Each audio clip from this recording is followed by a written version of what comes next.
Good evening, dear students. How are you? I am also fine. Can you see? Can you see me? Okay. Welcome to my class. প্রিয় শিক্ষার্থীরা, আমি তোমাদের আমার class স্বাগত জানাচ্ছি। আজকে আমি তোমাদের রাইট ফর্ম অফ ভার্বস নিয়ে আলোচনা করব। এটা গুরুত্বপূর্ণ টপিকস। চলো ক্লাস শুরু করি।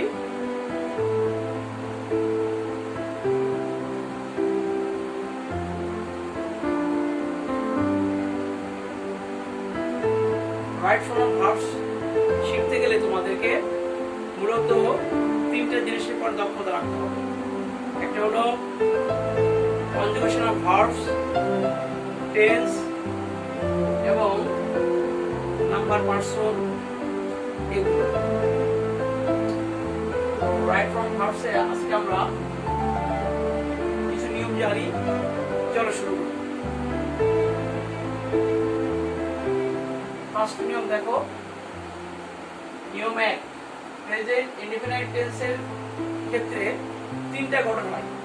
তিনটা গঠন, একটা হলো অ্যাসার্টিভ সেন্টেন্স, একটা হলো নেগেটিভ সেন্টেন্স, আর একটা হলো ইন্টারোগেটিভ। চলো আমরা প্রথম গঠনটা দেখি। ওটা হলো অ্যাফারমেটিভ সেন্টেন্স। অ্যাফারমেটিভ সেন্টেন্সের গঠনটা দেখো, সাবজেক্ট, মূল ভার্ব, অবজেক্ট বা বাকি অংশ। মূল ভার্বকে আমরা V1 বলছি।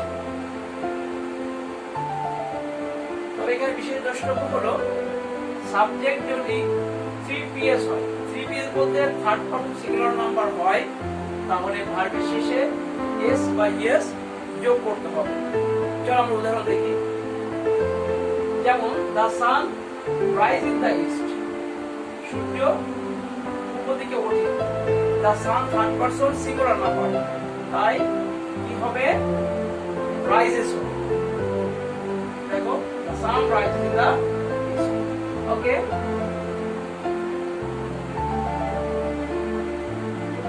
এখন দেখো নেগেটিভ সেন্টেন্স হলে, নেগেটিভ সেন্টেন্সের ক্ষেত্রে গঠনটা হলো সাবজেক্ট প্লাস ডু বা ডাজ প্লাস নট প্লাস মূল ভার্ব প্লাস অবজেক্ট বা এক্সটেনশন।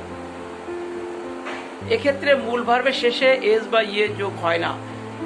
খেয়াল রাখবে, যখন subject third person singular number হবে সেক্ষেত্রে আমরা ডাজ বসাবো এবং মূল ভার্ব বলবো।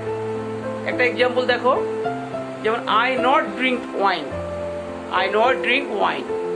এখানে আই ফার্স্ট পারসন অর্থাৎ থার্ড পারসন সিঙ্গুলার নাম্বার নয়, তাই সাধারণত এরপরে কি বলবে? Do not. দেখো answer, I do not drink wine. Okay, thank you. Dear students, 2 নম্বর এক্সাম্পলটা দেখো, তোমরা ট্রাই করো তো, পারো কিনা। He not go to cinema, কি হবে? তুমি বলো কি হবে? মিলিয়ে দেখো। Yes, he does not go to cinema. Very good. চলো আমরা আরেকটা গঠন দেখি, ইন্টারোগেটিভ।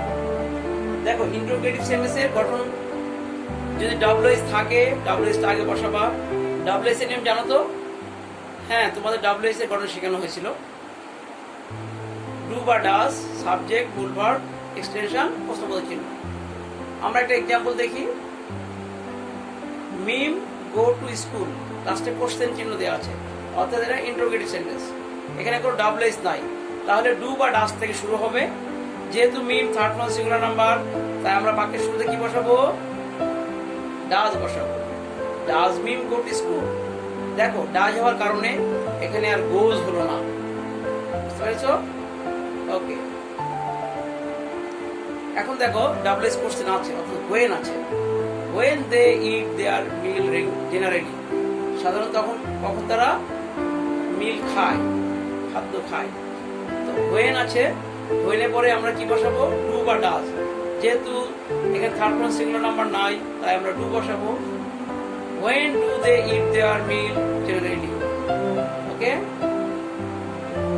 আরেকটা এক্সাম্পল দেখো, হয় he go to market daily, সে কেন প্রতিদিন বাজারে যায়? তাহলে he third person singular number কি হবে? হোয়াইট পরে কি হবে? রাইট, ডাজ হবে। দেখো, why does he go to market daily. বুঝতে পেরেছো? আশা করি তোমরা বুঝতে পারছো। ওকে বন্ধুরা, দেখো আরেকটা গঠন আছে আমাদের, এটা আমরা কি বলে ইন্ট্রো নেগেটিভ, অর্থাৎ ইন্ট্রোগেটিভ এবং নেগেটিভ যখন একসঙ্গে হয় তখন সেটাকে ইন্ট্রো নেগেটিভ বলা হয়। এক্ষেত্রে আমাদের গঠনটা দেখো, দুটো গঠন হতে পারে, ডাব্লিউএস প্লাস ডু বা does plus not plus subject. অবশ্যই সাবজেক্টটা নাউন হতে হবে, অর্থাৎ নাউন হলে তার পূর্বে নট। দ্বিতীয় গঠনটাও কিন্তু তাই, প্রোনাউনের পরে নট বসাবো। প্রভা একজন নাম, নাউন।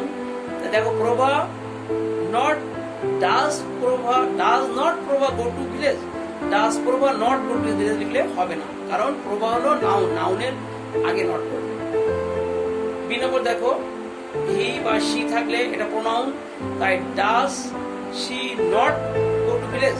লক্ষ্য করেছো? আগেটা এখানে খেয়াল করে দেখো, এখানে প্রভা ছিল তাই তার পূর্বে কি বসছে? নাউনের পূর্বে নট বসছে। এখানে শি, শি হলো প্রোনাউন, তাই তার পরে বসেছে কি? নট। ওকে, তবে একটা কথা খেয়াল রাখবা, যদি আমাদের ডাজ নট বা ডু নট এরকম না থাকে, অর্থাৎ কন্ট্রাকশন থাকে, ডাজ ডন্ট, সেই ক্ষেত্রে আমাদের নাউন বা প্রোনাউন বিবেচনা করার দরকার নাই। সরাসরি আমরা বাক্যের শুরুতেই ডাজন্ট বা ডন্ট দিয়ে শুরু করব। যেমন এখানে দেখো, doesn't Anika learn her lesson regularly. Anika noun হওয়ার শর্ত পূর্বে কিন্তু ডাজন্ট বসছে। বুঝতে পেরেছ? Thank you. আশা করি আজকের ক্লাসটা ভালো লেগেছে তোমাদের, তোমরা বাসায় প্র্যাকটিস করবে। নিয়ম 2 আগামী ক্লাসে আলোচনা করব। তোমাদের সবাইকে ধন্যবাদ।